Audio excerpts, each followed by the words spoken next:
안녕하십니까. 2021년 4월 11일 하느님의 자비주일입니다. 오늘 복음은 요한복음 20장 9절에서 31절의 말씀입니다. 그날 곧 주간 첫날 저녁이 되자 제자들은 유다인들이 두려워 문을 모두 잠가놓고 있었다.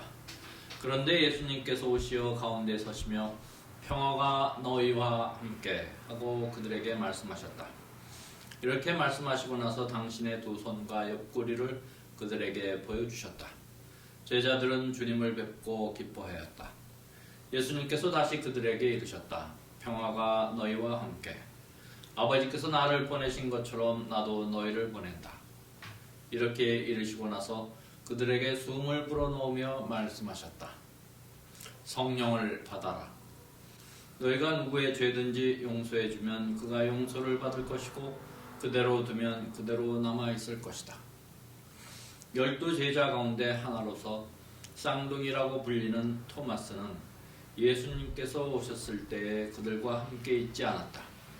그래서 다른 제자들이 그에게 우리는 주님을 배웠소 하고 말하였다. 그러나 토마스는 그들에게 나는 그분의 손에 있는 못자국을 직접 보고 그 못자국에 내 손가락을 넣어보고 또 그분 옆구리에 내 손을 넣어보지 않고는 결코 믿지 못하겠소 하고 말하였다. 여드레 뒤에 제자들이 다시 집안에 모여 있었는데 토마스도 그들과 함께 있었다.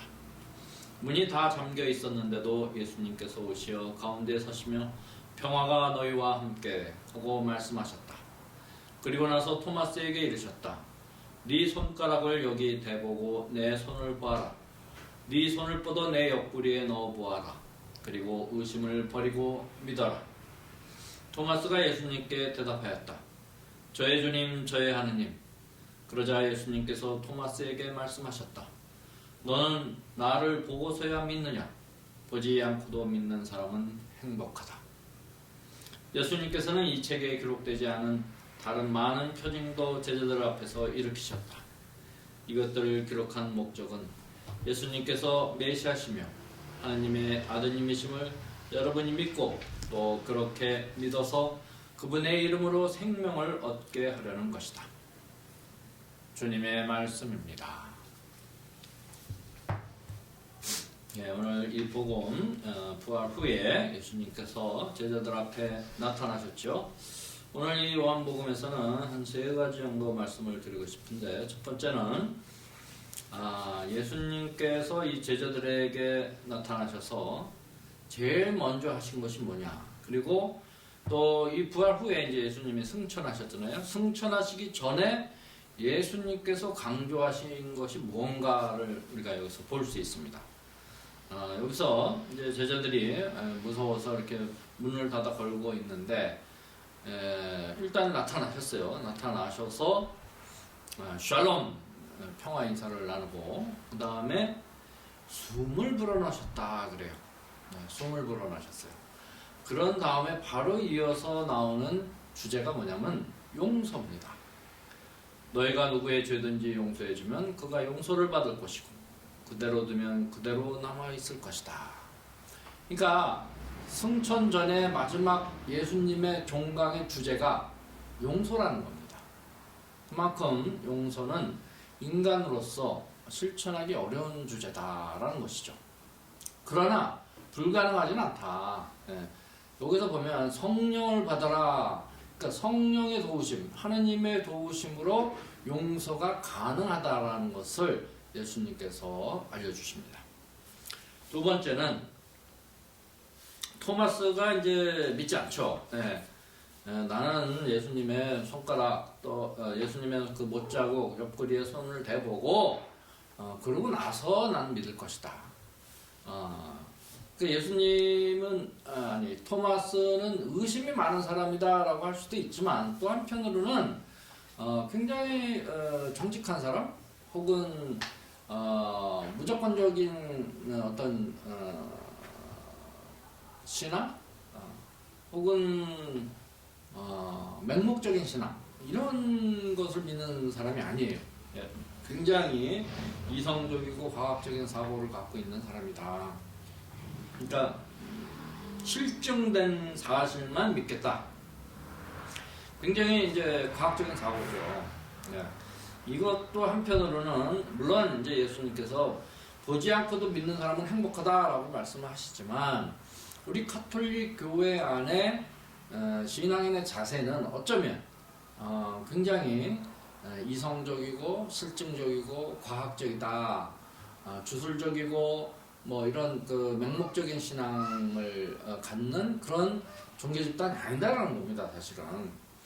그래서 어찌됐든 토마스는 예수님의 이 손에 못자국, 그 다음에 옆구리에 손가락을 넣어보고 대보고 그 다음에 나의 하느님하고 이제 믿었다라는 거죠. 그러니까 굉장히 이성적이고 합리적이고 과학적인 그런 자세의 신앙이다라고 할 수 있습니다. 우리 교회 안에는 이런 자세가 필요합니다, 사실. 여러분들이 그냥 맹목적이고 주술적이고 그냥 그런 신앙, 그런 신앙은 굉장히 그 이단적이고 열교에서 많은 그런 신앙들을 보이죠. 예. 그래서 그냥 무조건 믿습니까? 믿습니다. 이런 것이 아니다라는 거예요.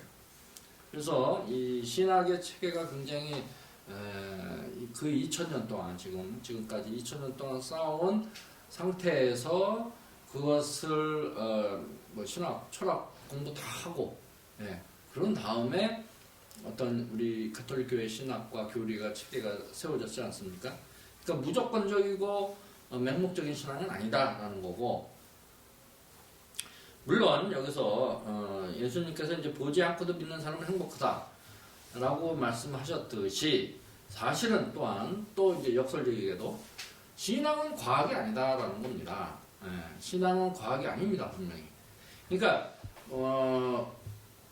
모든 것들이 입증돼서 증거가 있고 확증된 그런 사실만 믿는다면 그것은 신앙의 대상이 아니에요, 사실은. 그건 그냥 과학이지. 그러니까 신앙의 대상은 굉장히 신비스러운 것이다. 신비스럽다? 그것은 무슨 과학이 아니다. 무슨 입증될 것이 아니다라는 거예요, 사실은. 그러니까 신앙의 대상은 초월적이고 과학을 넘어서는 것이다라고 하는 것이죠. 그러니까 여기 두 가지 입장이 있는 겁니다. 그다음에 이제 세 번째는 예수님께서 이제 이러한 모습을 보고 이제 요한복음이 이제 끝에 해설이 나오죠. 이 외에도 예수께서 하느님의 아드님이심을 보여주는 그런 표징들을 많이 일으키셨다. 그리고 이 기록, 요한복음을 기록한 목적은 하면서 굉장히 명확하게 나오죠. 예수님께서 메시아시며 하느님의 아드님이심을 여러분이 믿고 또 그렇게 믿어서 그분의 이름으로 생명을 얻게 하려는 것이다 라는 거죠. 그러니까 요한복음 이 저자는 그 목적을 굉장히 뚜렷이 하는 것이죠. 이 글을 쓴 이유는 예수님께서 하나님의 아드님이시다라는 것을 믿고 궁극적으로는 그렇게 함으로써 생명을 얻게 하려는 것이다라는 겁니다. 여기에 이제 그 구원의 목적이 확실한 겁니다.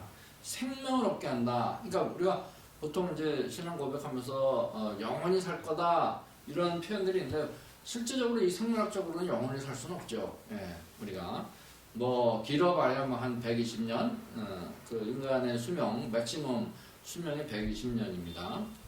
이 120년이라는 것은 성경책에도 나와 있고요. 그 다음에 포유류의 수명을 과학적으로 증명할 때 보통 포유류 세포 분열수에 곱하기 2 하면 그 포유류 동물의 수명이 나온다고 합니다. 그래서 인간 세포는 한 60번 분열을 하니 곱하기 2를 하면 과학적으로도 한 120년이 인간 맥시멈 수명입니다.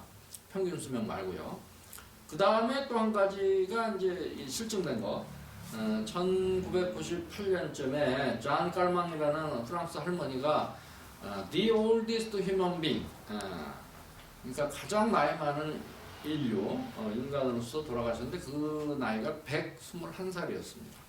이 세 가지가 매치됩니다. 인간 수명 120살이라는 거. 이게 좀 곁으로 빠졌는데 어찌됐든 이 생명을 얻게 하려는 것이다라는 이 말씀은 영원히 산다라는 그런 생물학적인 표현이 아니라 여기서는 그러니까 같은 같은 의미로 구원, 뭐 천국에 간다, 하느님 나라에 간다, 뭐 이런 표현들이 다 같은 의미다 이렇게 생각이 됩니다. 그러니까 예수가 나는 길이요 진리요 생명이다라고 했을 때 예수의 가르침을 그 길로 가면 길이요 진리다. 그거 자체가 진리고 그 진리의 길을 갔을 때 생명을 얻을 것이다. 생명을 얻는가? 천당 간다, 천국 간다, 하늘나라 간다, 하느님 나라 간다, 하느님과 함께한다. 좀 더 실제적인 표현으로는 그 길을 갈 때 우리가 진정으로 행복하게 기쁘게 살 수 있다라는 것입니다. 그게 구원이에요, 사실은. 그러니까 구원이라는 것은 우리가 죽어서 어느 장소, 하늘나라, 천당 이런 장소적인 개념이 아니고 지금 여기 우리에게 실제적으로 하느님과 함께 사는 하느님 나라에 있다라는 것이고, 우리 가톨릭 교회에서 교리에서도 나오잖아요. 천국을 설명할 때 이 하늘나라는 이미 도래했다, 왔다 이미. 그러나 단지 아직 완성되지 않았을 뿐이다. 그 완성을 위해서 당신들이 기여하라는 것이죠. 기여하라는 것은 어떤 방법으로 기여를 하느냐? 여러분들이 사랑을 실천하면 됩니다. 용서를 하면 됩니다. 사랑과 용서, 예수의 가르침을 실천할 때 진정으로 기쁘고 행복한 삶을 살 수 있다는 것입니다. 오늘 이 하느님 자비주의를 맞이해서 우리가 하느님과 비슷한 존재로서 창조된 존재로서 하느님이 그 자비의 근원이듯이 우리도 우리 이 삶을 일상 안에서 살면서 정말 자비롭게 우리 이웃들 모든 사람들에게 정말 자비롭게 친절하게 이렇게 대하고 또 용서하고 뭐 역설적인 표현이지만 하느님께서는 용서밖에 할 수 있는 게 없다. 뭐 이런 표현도 있습니다. 사실은 전능하신 분인데 용서밖에 모른다. 뭐 이런 표현. 그렇게 자비로우신 분이다라는 것. 그래서 우리도 하느님을 닮은 존재로서 정말 그 자비를 용서를 실천하는 그런 신앙이 되면 좋겠습니다.